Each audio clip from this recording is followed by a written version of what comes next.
Halo, selamat datang kembali di .id Weekly Vlog.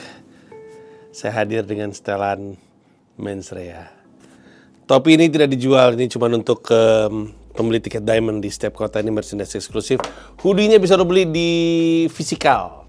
Jadi silakan masuk ke Shopee, cari Physical, F-I-S-I-K-K-A-L. Kasih lihat di Instagram, set, itu dia. Oke.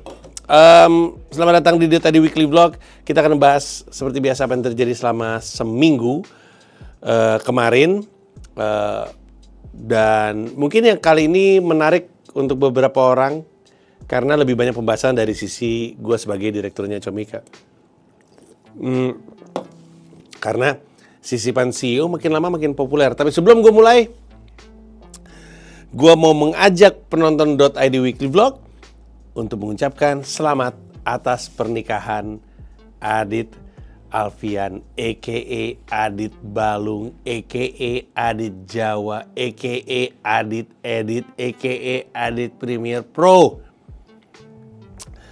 a.k.a. Adit Prokerto. Ya, dia di saat video ini lagi dibuat sedang menjalankan pernikahannya. Pernikahannya dilakukan di Prokerto, jadi saya nggak bisa hadir, tapi bunga saya sudah hadir. Feng. Ya, bunga saya akan mewakili saya karena saya tidak bisa ke sana. Selamat Adit atas pernikahannya, semoga bahagia, semoga saling memaafkan, saling menyayangi, saling mendewasakan. Didoain sama semua penonton .id Weekly Vlog. Dit, kasih lihat dong footage pernikahan lu dong. Jangan foto, Dit, footage. Kasih lihat coba. Saya terima nikah dan kawinnya Rosalia Robianti. Saya terima nikah dan kawinnya Rosalia video.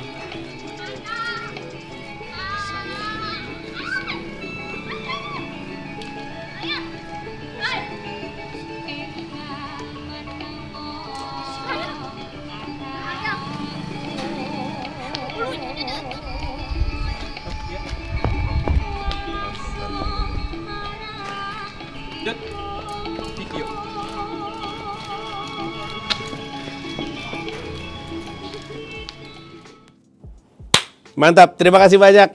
Oke, minggu ini minggu yang penuh dengan aktivitas. Di hari Senin, selain meeting dengan para head, meeting dengan setiap head itu dilakukannya di hari Senin pagi. Setelah itu gue ke Indonesia Arena untuk survei sih pada intinya. Indonesia Arena itu adalah tempat penyelenggaraan mensreya stand up comedy special di Jakarta di hadapan 10.000 orang. Saat ini dari 10.000 kursi yang akan dipadati oleh para penonton tersisa 1.300 atau 1.400 tiket lagi. Sekilas kayak banyak ya. Tapi kalau diinget-inget penontonnya 10.000, sedikit lagi guys. Untuk yang pengen nonton di Indonesia Arena, Diamond sudah habis, Gold sudah habis, Royal Box, Sky Box sudah habis. Sisanya masih ada, silakan aja disikat di mensreya.id. Dan untuk yang lain kalau pengen nonton live streaming, dan live streaming itu bukan cuma kayak satu kamera kayak gini, nggak gerak-gerak, ada angle sana, angle sini, gitu-gitulah. Kayak lagi nonton Netflix special aja, cuman switchernya live. Silakan dibeli tiketnya di mensreya.id, sudah bisa dibeli juga dengan harga Rp300.000. Nah, Indonesia Arena itu gede banget. Bahkan itu kayaknya venue pertunjukan paling besar deh. Tadinya kan Istora Senayan ya. Ini lebih besar daripada SICC. Tapi jangan bandingin sama GBK ya. Ini kan bukan kayak gedung itu. GBK kan kebuka gitu loh, atasnya kebuka. Kalau ini kan ketutup. Kayaknya itu paling gede deh. Sehingga gue pengen memastikan optimal gitu penggunaan semua ruang-ruang yang tersedia. Jadi kemarin ke sana gue ngelihat tambahan musola. Jadi tiap lantai itu sebenarnya ada musola. Cuman memang musolanya nggak terlalu besar. Jadi di lantai 3 kalau nggak salah ya, gue lupa deh. Itu ada musolanya. Satu lantai dengan lantai ngerokok. Di sisi seberang itu ada kayak area kebuka gitu, ditutupin tenda, nanti di situ akan ada musola. Nah, di situ bisa muat banyak. Gua kasih bentuknya seperti apa. musola tambahan lantai 3 sampai situ. Terus gue sempat masuk ke dalam Indonesia Arena dan plotting beberapa tempat. Ada satu area, lu tau kan sih kalau misalnya lu nonton NBA gitu ya, NBA itu kan kadang-kadang kalau misalnya NBA Finals sekarang suka kayak meja wawancara, ntar ada Shaquille O'Neal, ada Jet, ada Charles Barkley, ada Ernie, terus mereka diskusi gitu kan. Kadang-kadang suka ada pemain ikut diskusi pada pakai headphone gitu. Nah bakal ada kayak gitu nanti di Indonesia Arena. Isinya adalah podcastnya nanti ada bintang tamunya untuk menghibur Anda sebelum acaranya mulai. Sebelah situ ada panggung, sebelah sini akan ada jadi meja talk show. Pachinko di sini, Siaran Darat Komikaze di sini, anak-anak Tauko nyebar ke kursi-kursi. Intinya sih Indonesia Arena tuh akan dibikin kayak semacam mini festival, ada banyak kegiatan di mana-mana, seru. Nanti lu tungguin aja. Bisa nonton live streaming, tapi lu nggak bisa meng-experience yang tadi gue ceritain. Itu hari Senin. Hari Selasa gue memulai dengan meeting bersama dengan Garmin. Tapi gue nggak tahu ada footage-nya atau enggak, tapi Garmin itu kan banyak yang tahu ya, gue pakai Garmin. Gue juga Garmin gue ngebantu gue untuk ngebaca gue ketika lari, ngejaga kesehatan gue. Terus awalnya tuh gue lewat tim gue Arik mencoba untuk menghubungi Garmin, mencari support untuk 5 kabur aja dulu. Tapi lama-lama obrolannya jadi lanjut dan mungkin akan ada kerjasama yang lebih komprehensif. Doain aja moga-moga kejadian. Tapi kalaupun enggak punya hubungan yang baik dengan Garmin, itu akan bermanfaat buat Comika, tapi juga buat gue pribadi karena saya lagi mau dibantu untuk ikut race. Jadi banyak yang nonton video gue sama Zawin kan.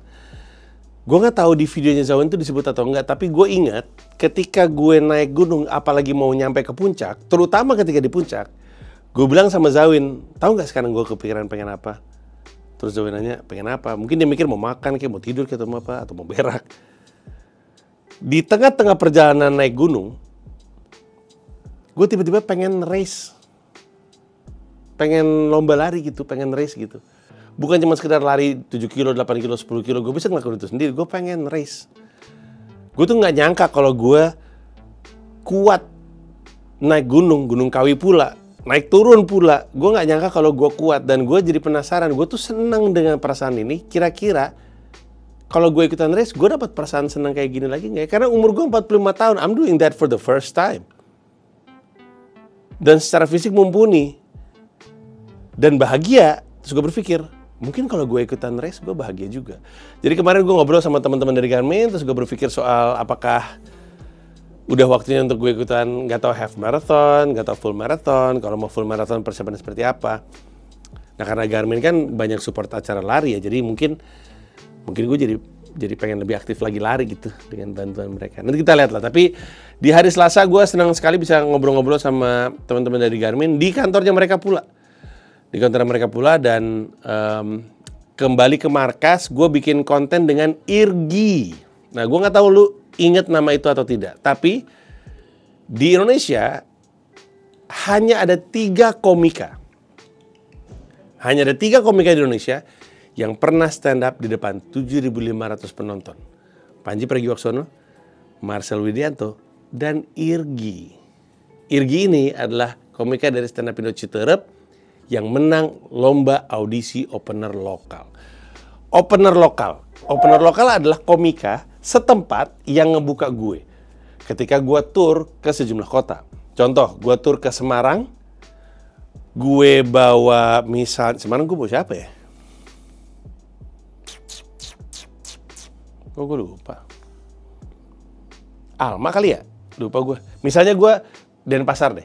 Misalkan gue mention Denpasar, bawa Yono Bakri kan, itu kan opener yang gue bawa. Tapi dari kota Denpasar, dari Bali, itu ada opener dari stand up Indo Denpasarnya, stand up Indo Balinya, untuk ngebuka komika lokalnya. Ketika gue ke ketika gue ke Medan, untuk main stand up Medan, ada Ristek yang gue bawa dari Jakarta, tapi anak-anak stand up Indo Medan ada yang ngebuka satu itu opener lokal dari kota tersebut. Nah, semua kota ada opener lokalnya yang diniatkan untuk jadi cara gue untuk ngenalin sama penonton-penonton. Lihat loh, di kota lu tuh ada penonton, ada komika bagus loh gitu. Di Jogja ada komika bagus loh, di Semarang ada komika bagus loh, di Makassar ada komika bagus loh gitu, yang lokal gitu. Nah, Jakarta harusnya kan ada komika lokalnya. Ini juga waktu itu jadi ada karena diminta anak komunitas. Mereka dalam bercanda, di Jakarta nggak ada opener lokalnya, adanya opener yang gue bawa, Adriano Kalbi. Mesake bangsaku, gue ada Arif Didu, nggak ada opener lokalnya. Ketika juru bicara, barulah nyari komika lokalnya, opener lokalnya. Cuman permasalahannya kan Jakarta ini Jabodetabek, Jakartanya aja ada 5 komunitasnya. Masa jadi ada 5 komika yang ngebuka banyak banget kan? Itu juga baru Jaksel, Jakbar, Jaktim, Jakpus, Jakut. Masih ada Bekasi, Depok, Ciledug, Tangerang Selatan, Cikarang gitu kan. Nah, makanya akhirnya diputuskan biar fair, ya udahlah kalau gitu dilombain aja. Nah, waktu juru bicara di Jakarta, opener yang gue bawanya kan Indra Jegel. Opener lokalnya itu Coki Pardede. Belum dark jokes tuh. Bahkan menurut Coki Pardede sendiri, pertama kali dia ngeluarin dark jokes itu di show gue. Setelah itu, jadilah Coki Pardede seperti yang sekarang. Jadi kalau lu nggak suka sama jok-joknya Coki Pardede, salah gue itu sebenarnya. Waktu Pragiwaksono di JCC di Indonesia, di Jakarta Convention Center di Plenary Hall, opener yang gue bawanya Indra Frimawan. Audisi opener lokal dimenangkan sama Rere Rasofyan. Terus Komodo Menoy di Istora Senayan, opener yang gue bawa adalah Marcel Widianto. Yang menang audisi opener lokal adalah Irgi dari Citerep. Kemenangan Irgi tidak disangka-sangka sama siapapun. Setiap kali gue bikin audisi opener lokal, itu udah jadi kayak perhelatan akbar komika-komika Jabodetabek. Penuh, sepenuh-penuhnya. Itu lu bisa ngeliat lah di, gue nggak tahu si Adit bisa nyomot atau enggak ya, tapi di YouTube-nya Bari tuh ada tuh babak final audisi opener lokal yang menang Rere waktu itu. Dan yang nonton penuh banget. Penonton umum nonton, komiknya juga nonton. Waktu audisi opener lokal untuk Komodo Menoy di sini, di Comika Comedy Club, itu ruangan ini isinya komika-komika pada nonton tayangan streamingnya.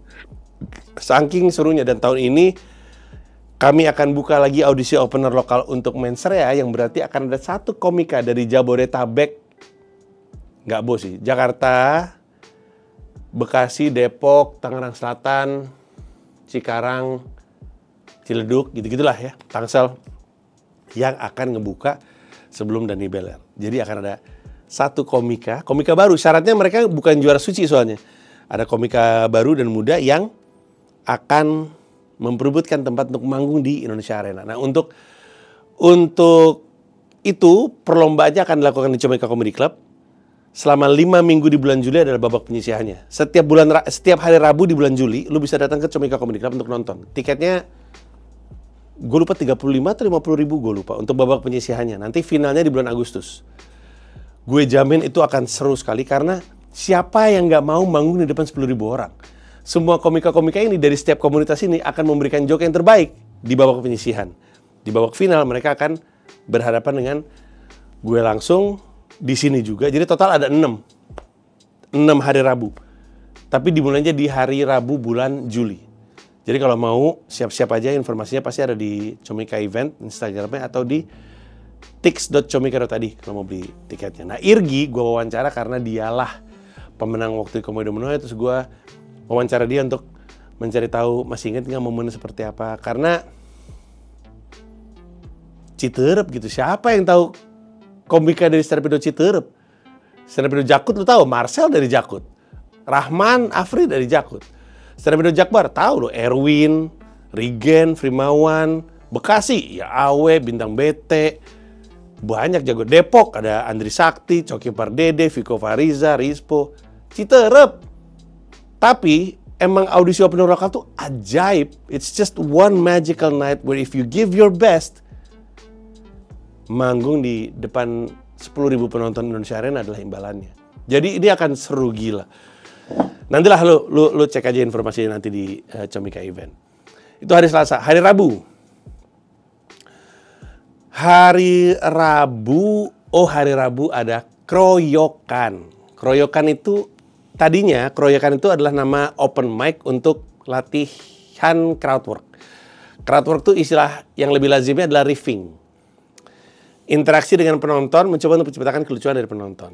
Nah, karena gue gatel pengen stand up, tapi sebenarnya gue nggak punya materi yang cukup matang untuk gue jadiin show.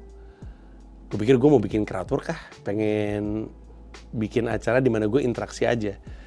Setiap hari Rabu selama bulan Juni, gitu.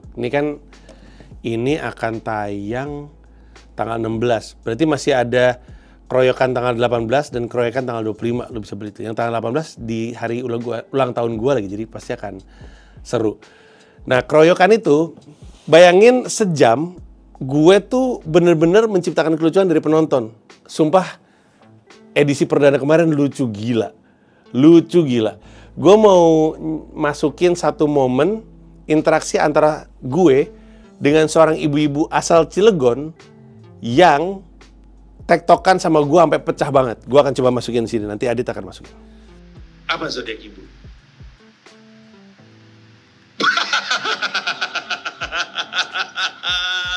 Malas kasih taunya ya. Hai anaknya. Apa bilang? Gak dikasih hadiah? Berani-beraninya ngomong sama saya kayak gitu. Berani-beraninya. Pikoy, pulang mabut ibu. Bawa kameramen saya. Kerjanya nginep di kantor mulu. Nih. Bawa pulang. Paling nyedot kuota internet doang nih orang. Makan enggak. Hadiah ya, ibu mau hadiah. Oke. Mana Lia? Mau lihat mana mau lihat? Tadi belakang gue lihat Lia. Ke atas, oke. Ibu, saya siapkan hadiah untuk ibu. Anaknya gak usah nyaut. Kenapa anaknya yang happy? Dia tahu nih, nyokap gue dikasih hadiah pasti yang dipakai gue juga nih. Iya. Ibu udah ini kan anaknya ya. Ini pertama kali nonton stand up. Langsung pilihan yang tepat. Di antara semua komedi club di Jakarta, cuman Comika yang ada musolanya. Bener gak? Bener kan? Iya kan? Bener, cuman Comika doang. Ibu ke Ketawa Komedi Club, adanya ramen. Gak ada musola. Musola mana? Gak ada sih, ramen ada gitu dia. Iya bener, gue gak bohong. Ibu saya kasih hadiah. Mas ya, penonton stand up, nonton gue gak? Di mana?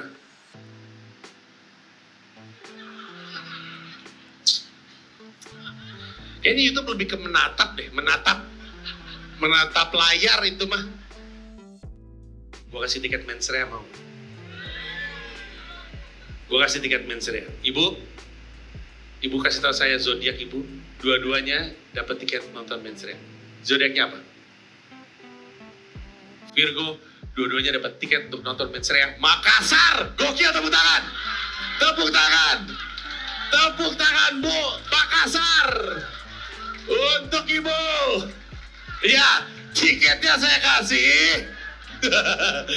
Ibu berangkat mikir aja sendiri caranya gimana. Yang penting sekarang saya tahu ibu Virgo. Ya, gila. Gue gitu loh.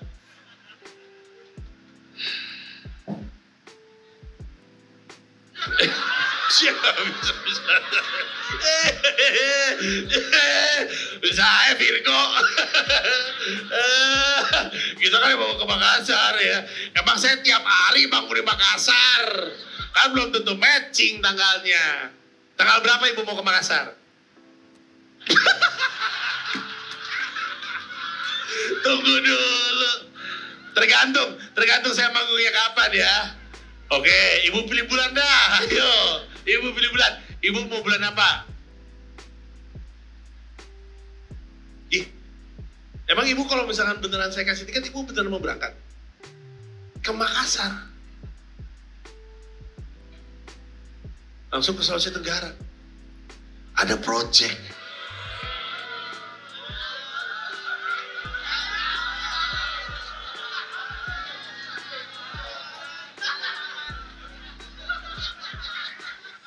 ibu-ibu jilbab punya proyek di Sulawesi Tenggara.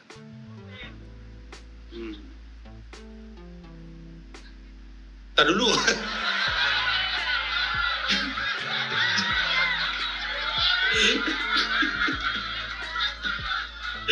Kalau saya berhasil nebak bisnisnya apa, saya dikasih 1 juta.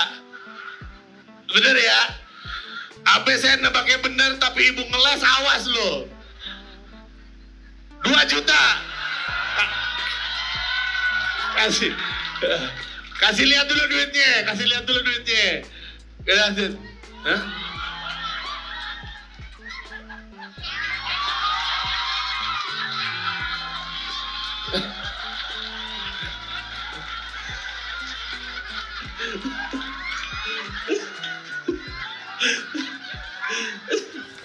Nah, kalau itu adalah sesuatu yang menarik buat lo, silakan sikat tiketnya di tix.comika.id. Harga tiketnya gue lupa. Kayaknya 100.000 deh, gue lupa. Dan karena ini tayangnya tanggal 16, maka lu bisa punya kesempatan untuk nonton 2 kali keroyokan lagi. Karena setiap hari Rabu kan. Keroyokan episode ketiga tanggal 18 Juni, keroyokan episode keempat tanggal 25 Juni. Disikat saja tiketnya.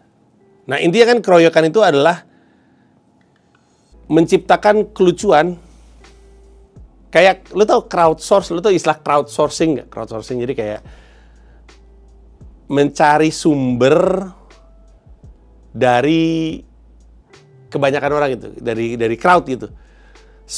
Jadi crowdsourcing, jadi nyari sesuatu dari kebanyakan orang gitu. Dalam hal ini, nyari crowdwork itu, atau keroyokan si show-nya, itu mencari kelucuan dari kolaborasi dengan banyak orang. Nah, itulah prinsip yang juga akan dijalankan oleh Comika dengan gua sebagai direkturnya. Comika akan banyak crowdwork atau kerja bareng dengan banyak sekali pihak. Dan bukan cuman Garmin doang kemarin yang sempat gue temuin. Di hari Kamis gue ketemu dengan sejumlah pihak yang menggambarkan bagaimana Comika ini siap untuk kolaborasi dengan banyak sekali pihak. Di pagi hari, di hari Kamis pagi, gue ketemu sama Bank Saku. Nah, ini kolaborasinya lu udah tahu. Bank Saku kan sponsornya Mensrea. Jadi inilah salah satu kolaborasi yang bisa terjadi antara institusi perbankan, bank digital, dengan Comika. Dalam hal ini show-nya Mensrea. Habis itu setelah bersama dengan Bank Saku, gua ada ketemuan dengan Oten Coffee. Kami nyamperin ke markas mereka di Senopati. Terus gua baru pertama kali tuh masuk Oten di Senopati. Pas buka pintu, totokan gua adalah mau kapot Bialetti. Gue langsung samperin, wah bagus-bagus banget bu kapotnya. Gue pengen Brika kan, mesti lihat-lihat gitu. Terus gue ngelihat ada, gue tuh di Amazon gue, di wishlist Amazon gue tuh gue masukin ini Goose Neck Water Kettle, tau nggak, jadi kayak teko gitu, tapi itunya tuh langsing biar gampang ketika mau pouring coffee gitu. Gue lihat-lihat harganya gitu. Terus gue ngobrol sama teman-teman dari Oten. Habis itu Oten punya konsep yang menarik sekali yang ditawarkan kepada gue. Lagi-lagi kalau ini semua berjalan dengan lancar, Comika dan Oten akan kolaborasi sesuatu yang sangat menarik, terutama kalau lu suka kopi. Karena gue suka kopi, gue cukup yakin penonton gue juga suka kopi. Nah, kalau lu suka kopi seperti gue, kelihatannya kerjasama antara gue dan Oten Coffee akan jadi sesuatu yang menarik buat lo. Dinantikan aja, moga-moga jalan.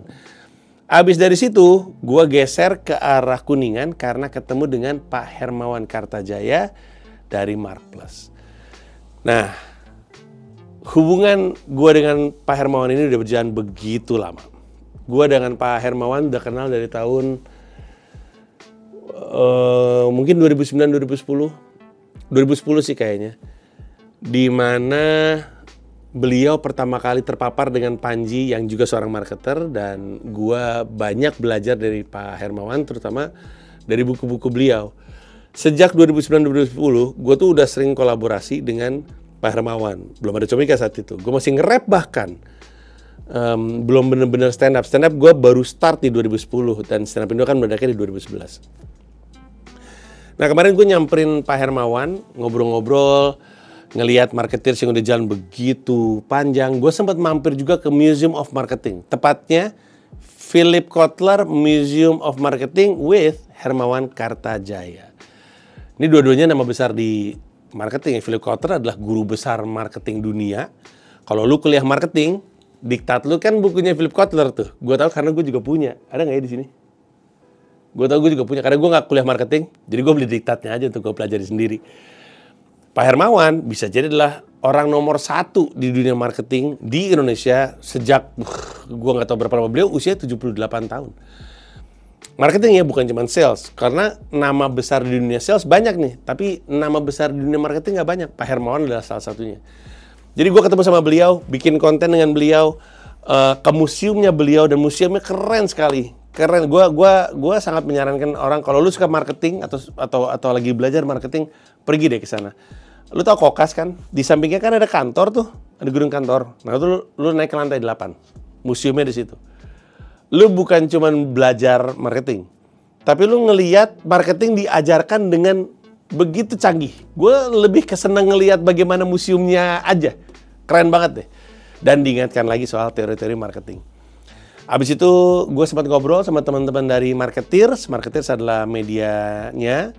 Dan kami diskusi soal kira-kira kolaborasi seperti apa yang akan bisa terjadi. Terus hari ditutup. Hari Jumatnya, hari Sabtunya, gue ya namanya juga. Oh, hari Minggunya. Hari Minggunya adalah pop-up Comika. Tapi sebelumnya gue ketemu dengan seseorang lagi yang rencananya akan jadi kolaborasi lagi antara Comika. Tepatnya di tahun 2026, gue ketemu sama Angga Puradirja dari Malik and Essentials. Gue habis diajak makan di sebuah tempat yang menyenangkan, Maison La Formule di Hang Tuah.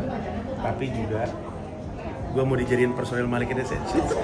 Mereka butuh dancer. Ini gue udah tunggu 20 tahun, akhirnya lo mau hari ini ya? Betul. Gue dulu janjian mau kencannya baru jadi sekarang. Thank you guys. Thank you. Jadi, gue punya ide yang mau gue kolaborasiin sama Malik and Essentials. Gue kalau ditanya gue ngefans sama band apa, tentu band-band legacy pasti gue sebut lah.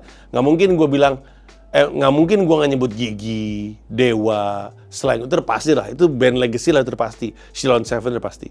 Tapi kalau di luar band-band itu, lu tanya sama gue band favorit lu apa? Jawaban gue Malik and Essentials. Dari album pertama sampai album terakhir, gue punya lagu-lagu favorit dari album-album tersebut. Playlist Spotify gue isinya Malik and Essentials. Dari ujung ke ujung, gue aja bingung sendiri. Kok gue tetap suka? Kan kadang-kadang lu dengerin musik dari sebuah band, di awal-awal doang lu suka, di akhir-akhir lu gak suka. Atau musik-musik awalnya lu gak terlalu suka, yang sekarang lu suka. Nah, Malik and Essentials dari album pertama, Lady I know you're the one for me, ya gitu. Sampai album terakhir, gue suka semua lagu-lagunya. Pada saat yang bersamaan, kayaknya sih gue juga, sebagai stand-up comedian juga lucu di mata mereka, kayaknya ya. Hubungan gue sama Malik and Essentials tuh deket. Jadi gue berpikir kalau Comika mau kolaborasi dengan musik, atau gue deh ya sebagai direkturnya ya pengen kolaborasi dengan musik, kayaknya gue mau coba mulai kolaborasi sama Malik and Essentials. Kayaknya kalau gue nggak salah nangkep ya, kayaknya marketnya rada-rada mirip deh. Jadi terus gue punya ide, gue WhatsApp Angga, gue bilang gue ada ide deh mau ketemuan yuk. Mau ketemuan dong, terus diajak ketemuan di tempatnya dia. Dia sama Ririn istrinya punya tempat di Hang Tuah. Nama tempatnya Maison La Formule. Asik. Gua ketemu di situ, ngobrol sama mereka. Angga juga tertarik dengan konsepnya. Dia bilang dia mau omongin secara internal. Gue bilang gue akan lanjutin juga dengan internal, tapi kita sepakatin aja ini sesuatu yang akan jalan di tahun 2026. Sekali lagi, ini semua kolaborasi yang tadi gue sebut, ini belum tentu sih akan kejadian. Tapi yang bisa ditarik kesimpulan adalah bahwa di tangan gua dan seterusnya, Comika akan lebih banyak kolaborasi. Crowd work itu bukan cuma di dunia stand up comedy aja. gue akan melakukan itu juga dengan dunia wirausaha gue, yaitu dengan Comika Company. It's about time Comika tuh mencoba untuk kolaborasi seluas-luasnya, mencoba untuk keluar dari lingkar stand up comedy. Ada banyak, di luar yang barusan gue ceritain, masih ada banyak kolaborasi-kolaborasi yang ketika itu diumumkan, lu akan, bener lagi si Panji nih, fix nih. Dia udah bilang dia bakal banyak kolaborasi. Gue gak kaget sih, walaupun wow, kolaborasinya gokil juga sih. Tungguin aja. Tahun 2026 ini akan ada sejumlah kolaborasi yang seru. Jadi Comika gak cuma main di circle komika aja, dengan harapan lebih banyak orang yang kenal dengan Comika. Nah, ngomong-ngomong lebih banyak orang yang kenal dengan Comika, di hari Minggu tersebut, Comika tuh bereksperimen dengan pop-up.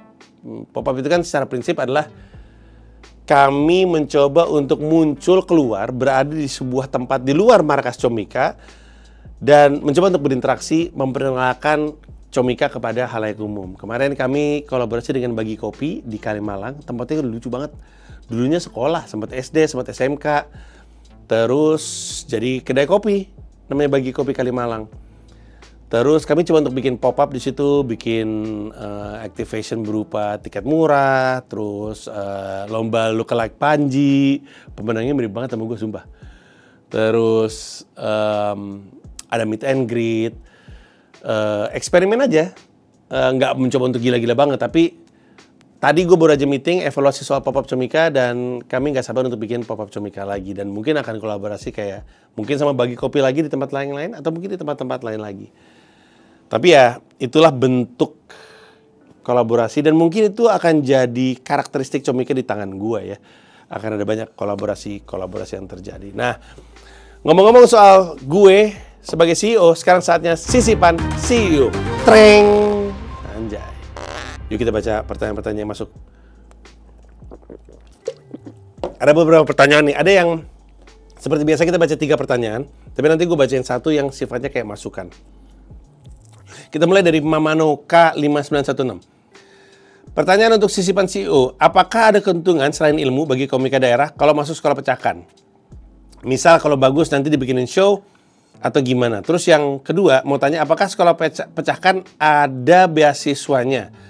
Kalau tidak ada beasiswa, saya pengen tahu apakah kesempatan dapat keuntungan di poin pertama tadi sama bagi apakah ada kesempatan dapat keuntungan kayak yang di poin pertama tadi sama bagi yang sekolah offline dan online atau hybrid di Bandung dan Jakarta. Maksudnya apa sih? Tapi yang pasti gini, kalau nanya selain belajar stand up, apakah nanti akan dibikinin show atau gimana? Semester 2 itu adalah justru momen dimana lu belajar untuk bikin show. Jadi kan sekolah pecahkan itu kan produk dari Pecahkan sebagai lembaga edukasi. Kan Comika itu punya Pecahkan. Pecahkan itu lembaga edukasi stand up comedy.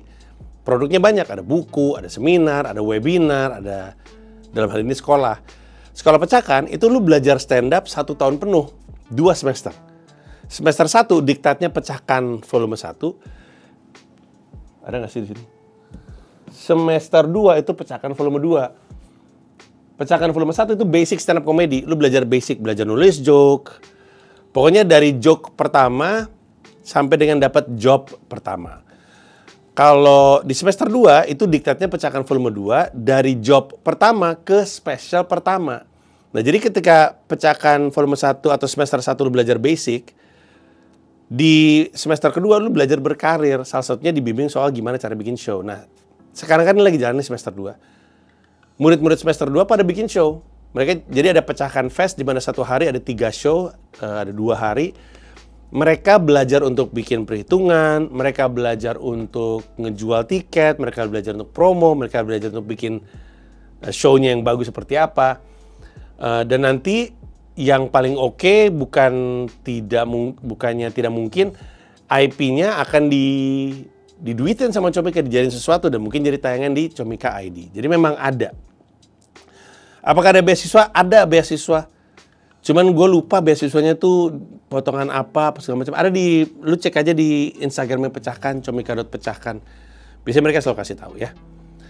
Oke. Ini yang masukan nih dari Kulit Kacang 984, sisipan CEO.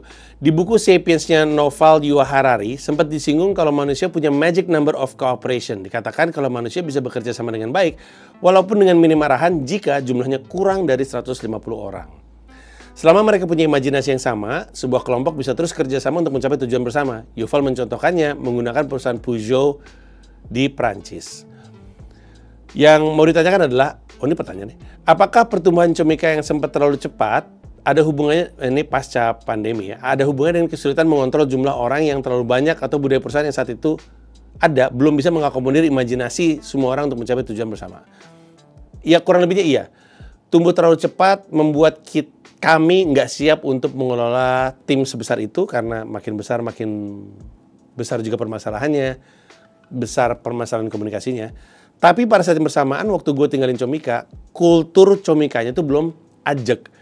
Sehingga ketika bos yang megang kulturnya cabut, nggak ada yang mengenforce kultur tersebut. Nah itu salah satu yang gue lakukan sekarang supaya imajinasinya bareng-bareng.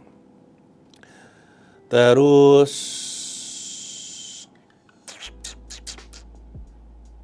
mana lagi ya? Oh ini dia. Sisipan CEO, sisipin dong. It's actually quite, ini dari Justy Shrek 8149. It's actually quite interesting on how you aim untuk ngembangin industri komedi dengan Comika, and malah ngerasa seneng kalau banyak juga bermunculan platform komedi selain Comika. In other words, apakah lu ngerasa dilema juga karena at the same time saingan Comika makin banyak?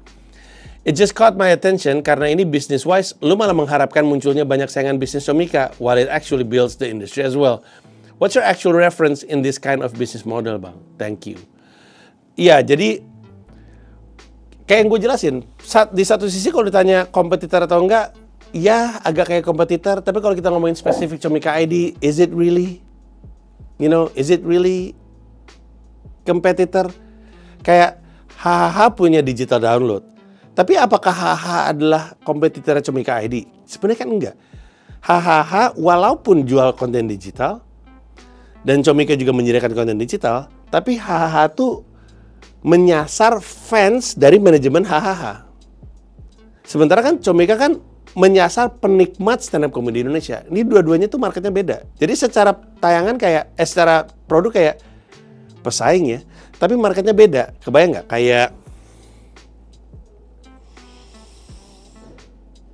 Kayak apa ya? Kayak Weverse. Tahu Weverse nggak? Di sini ada anak K-pop nggak? Kayak Weverse dengan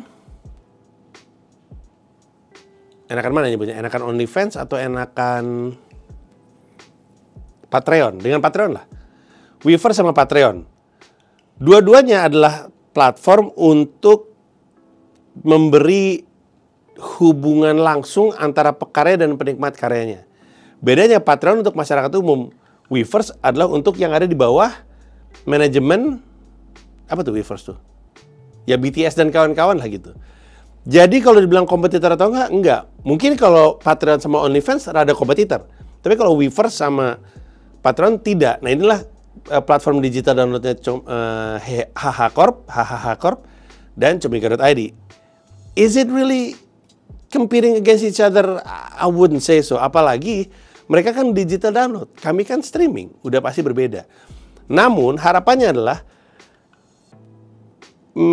dengan adanya HH Corp dan apa tuh punya Nopet tuh apa Jaya gitu ya, Adam Jaya dan platform-platform lain karena beberapa teman-teman bikin juga, konsumen jadi punya pilihan.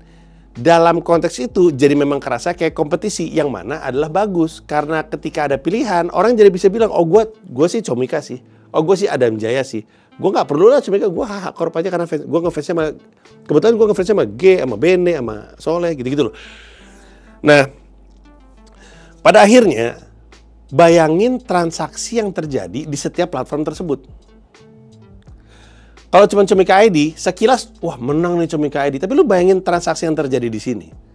Sebanyak-banyaknya Comika ID berhasil mencapai atau menggapai market, akan ada market-market yang emang nggak keambil aja. Bukan karena kami jelek, tapi karena produk kami itu bukan sesuatu yang mereka cari. Ketika hadir platform-platform lain, market stand-up comedy berkembang di kantong-kantong tersebut, perputaran duitnya yang terjadi di stand up comedy jadi lebih besar daripada kalau misalnya hanya dilakukan sama Comika ID sendiri. Nah bayangin, itu terjadi bukan cuma di bisnis platform digital, di bisnis kepromotoran, ada MLI mempromotori komika-komika, ada Hiburin mempromotori komika-komika, ada Comika. Bayangin kalau cuma Comika yang bikin kepromotoran, sebanyak-banyaknya show yang bisa Comika bikin, berapa banyak sih? Kalau misalkan Hiburin bikin juga, ini ada roda ekonomi yang terputar berapa ratus juta atau berapa miliar dalam setahun. Ini juga bikin berapa miliar, ini juga bikin berapa miliar. Kan ujung-ujungnya kan duit yang berputar di stand up comedy jadi makin banyak. Inilah yang perlu terjadi kalau pengen industrinya kebangun. Kan tujuan membangun industri adalah supaya cipratan dari duit yang berputar di industri ini bisa dirasakan sama semua orang. Comika hanya bisa mengerjakan walaupun memang saat ini Comika paling banyak ngejual tiket di Indonesia, tidak ada yang mendekati, gue jamin. Gak ada yang berani bilang gue lebih ngejual tiket lebih banyak daripada Comika di stand up. Gak akan ada yang berani. Kendati pun itu tetap terbatas. Dengan adanya MLI, mungkin HH Corp juga bikin, kemudian Hiburin juga, dan lain-lain. Jadi banyak pilihan yang terjadi. Gue mendoakan mereka sukses semua. Oke, itu 3 ya. Terima kasih banyak untuk pertanyaan yang masuk. Untuk yang lain silakan kirimkan email ke sini. Sorry, gue tadi habis bikin podcast jadi langsung keterusan. Yang lain yang pengen nanya di Sisipan CEO, tulis saja di kolom komentar. Gue bacain 3 pertanyaan di episode berikutnya. Thank you. Bye-bye.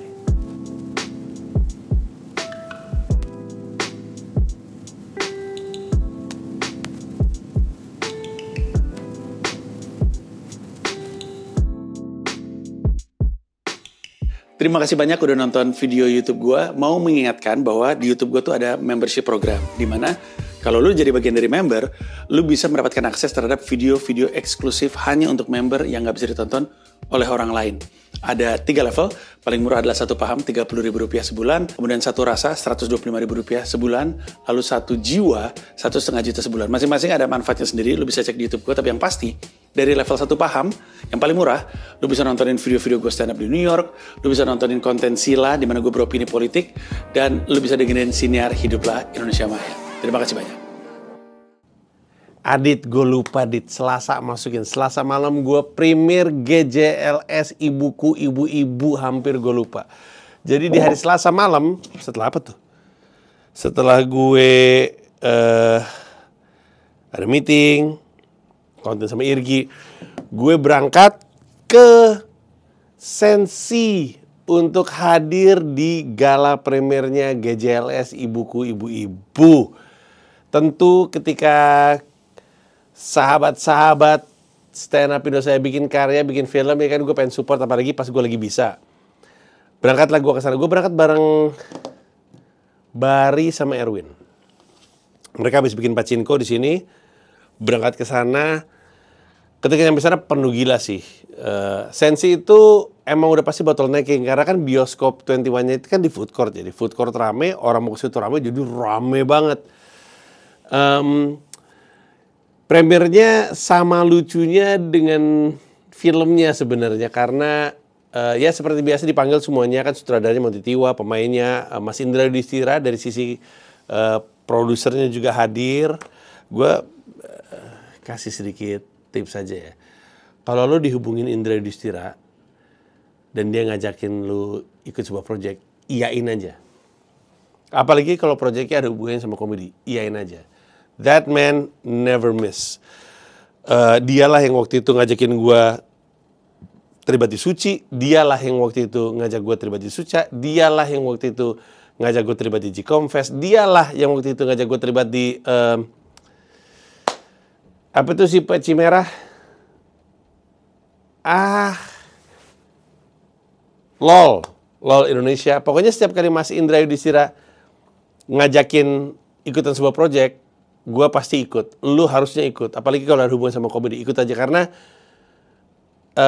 bukan cuman dia punya kontribusi yang sangat signifikan di dunia stand up komedi, dia juga punya kepeduliannya. Tapi bukan cuman itu, Mas Indra Yudhistira ini punya sensitivitas bisnis yang bagus terkait komedi, makanya gue selalu terlibat apapun yang ditawarkan. Nah, termasuk anak-anak GJLS ketika akhirnya bikin film GJLS Ibuku Ibu-Ibu. Premiernya tuh dipenuhi dengan banyak sekali komika, tuh udah pasti ada pelawak-pelawak juga, ada pada Indro, terus ada Desta juga, ada Kunto Aji juga, penyanyi. Dan di gala premiernya ketika lagi diperkenalkan dengan para pemain-pemainnya, terus mereka kayak bikin, oke kita bikin door prize yuk. Tapi door prize-nya ngincar, jadi kursinya misalnya ya, kursinya K14, emang sengaja ngincar Kunto Aji. Ya dapat hadiah, Kunto Aji datang maju ke depan, dikasih beras. Gak sengaja. Itu dipilih, dikocok tadi. Gak sengaja Mas Kun. Gak sengaja. Foto dulu Mas Kun. Iya. Salam. Baru minggu lalu mau piala dari Vindes, sekarang mau beras. K12 gitu. Oh lu ngincer gua, kata si Desta. Enggak serius, ini diundi. Bohong lu. Destanya maju ke depan dikasih minyak. Jangan lu. Tapi jangan kasih minyak goreng, siapa yang olah? Ya.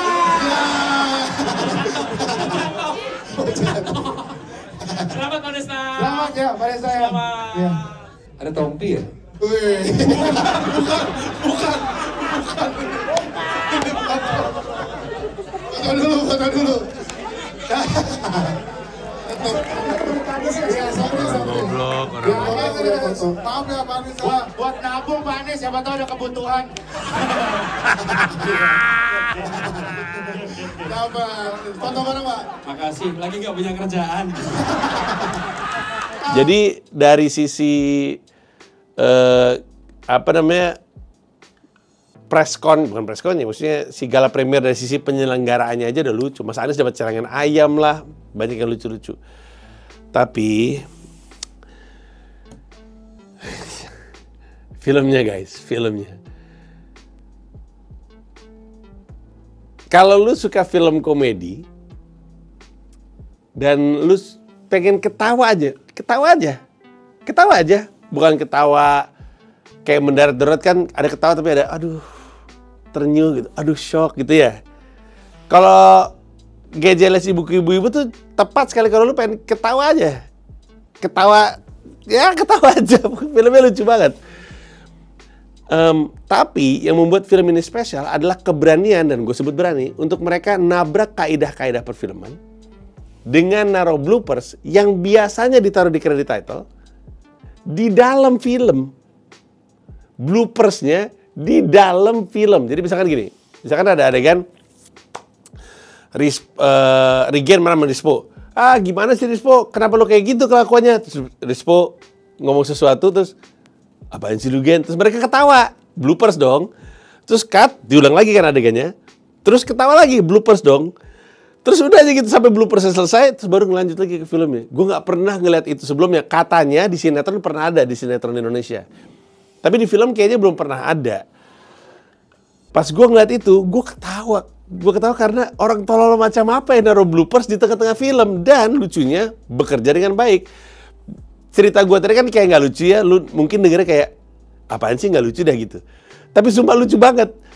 Terus gue mikir kan, setelah gue nonton itu, pas gue keluar, kok bisa ya gue ngeliat ada film, terus bloopers di tengah-tengah, bukannya terganggu sama jalan ceritanya, gue malah terhibur. Gue pikir-pikir, lawak kita sering kayak gitu. Itu kayak Nunung ketawa-ketawa di tengah-tengah sketsa Sri Mulat, atau kayak Eko Patrio ketawa-ketawa di tengah-tengah Patrio lagi sketsa, atau kayak Lapor Pak atau Main Hakim Sendiri, di mana mereka kadang-kadang suka ketawa sendiri kan di tengah-tengah mereka main sketsa. Itu kan breaking the fourth wall gitu ya. Jadi kayak harusnya kan ada tembok 1, tembok 2, tembok 3 penonton gitu. Tapi segitu dijebol gitu. Mereka jadi kayak, kita jadi kayak, sebenarnya bukan breaking the fourth wall juga. Breaking the fourth wall kan ngomong ke arah penonton ya. Tapi maksud gue jadi lebur gitu loh antara mana yang lagi serius, mana yang lagi bercanda gitu. Menurut gue lucu sih, dan banyak orang yang ngerasa Anies Panji cuman ngomong gitu karena dia support film anak stand up gitu. Tapi gue tuh banyak loh, gue nge-review film-film, termasuk film-film yang bukan film anak stand up, kayak contohnya Sri Mulat, Hilya Mustahal. Itu kan bukan film anak-anak stand up. Tapi kalau gue bilang lucu, ya lucu menurut gue. Jadi gue sih berencana untuk ngajak anak-anak Comika untuk nonton ketika filmnya rilis nanti tanggal 12. Tapi gue sih sangat menyarankan kalau lu nyari film yang ketawa-ketawa, lu tonton sih. Tanpa si blooper di tengah-tengah, sebenarnya kalau itu kita cabut, justru itu jadi film komedi yang biasa menurut gue. Secara shot, secara produksi sebenarnya tidak terlalu spesial. Yang spesial adalah keberanian atau ketololan mereka, kegoblokan mereka untuk naruh itu di tengah-tengah. Di luar itu GJLS emang mungkin apa istilahnya itu?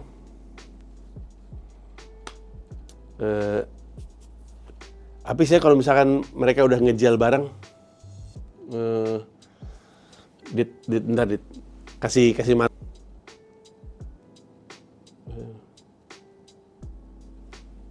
kayak pemain bola kalau misalnya mereka apa sih istilahnya? Aduh, gue ngantuk nih.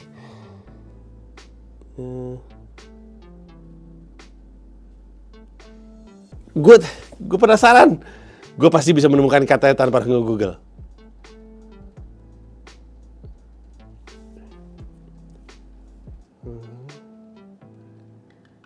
Ini di kolom komentar udah pada nyaut nih pasti nih.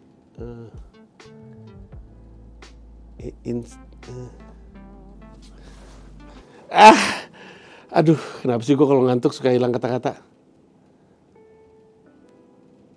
It's there.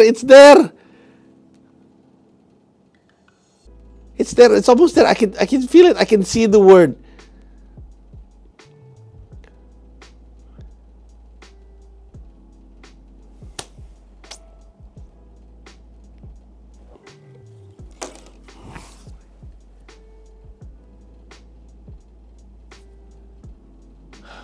Okay, jangan stres.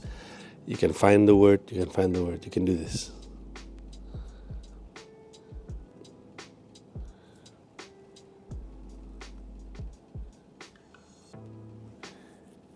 Pemain sepak bola ini kompak banget karena mereka udah punya chemistry.